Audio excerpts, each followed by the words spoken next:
आज आपण एक भयानक किंग कोब्रा आणि त्यापासून त्रस्त झालेल्या एका कावळ्याची गोष्ट ऐकणार आहोत। एका घनदाट जंगलात कावळा आपले एका मोठ्या झाडावर घरटे करून राहत होता।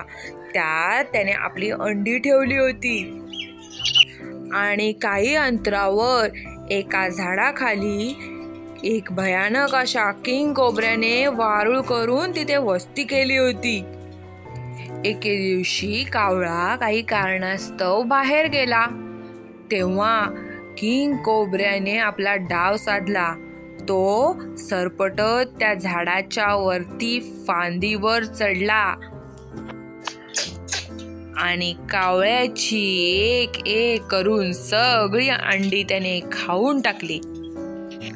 जेव्हा संध्याकाळी कावळा परत आला, त्याने पाहिले तर काय, घरट्यात एकही अंडे नाही। कावळ्याला खूप वाईट वाटले। काही दिवसानंतर त्या कावळ्याने पुन्हा अंडी घातली आणि कुठे काय खायला मिळते काय बघायला तो बाहेर गेला। तर यावेळी देखील तो किंग कोब्रा त्याच्या अंड्यावर डोळे ठेवूनच होता। जसा कावळा बाहेर गेला तसा हा किंग कोब्रा झाडावर चढून पुन्हा त्याची अंडी खाऊन टाकली। कावळ्याने येऊन पाहिले तर घरट्यात अंडी नव्हती।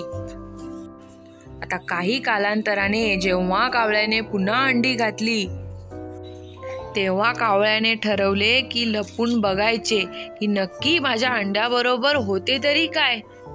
आणि पुढच्या वेळेस जेव्हा अंडी होती तेव्हा कावळा झाडामागे लपून राहिला आणि गुपचूप पाहू लागला की नक्की येते कोण। मग काय, आला आपला किंग कोब्रा हळूहळू अंडी खायला।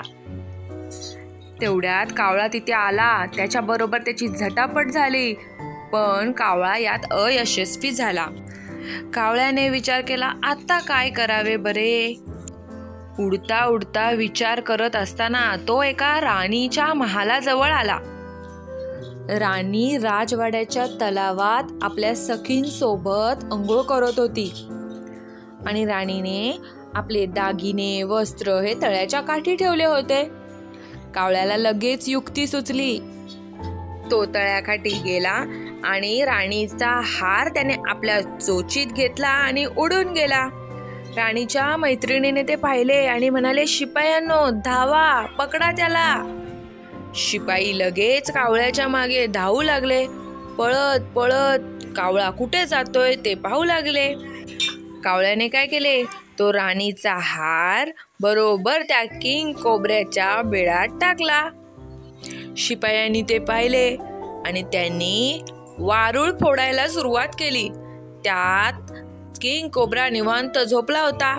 तो आला बाहेर।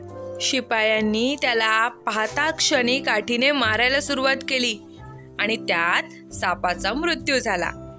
कावळा हे सगळे दुरूनच पाहत होता बरं का। थोड्या दिवसांनी कावळ्याने पुन्हा अंडी घातली आणि आपल्या पिल्लांसोबत तो मजेत राहू लागला। ते म्हणतात ना, कधीही शक्तीपेक्षा युक्ती श्रेष्ठ। अशाच नवीन गोष्टीसाठी आपल्या मराठी स्टोरी टीव्हीला सबस्क्राईब करा।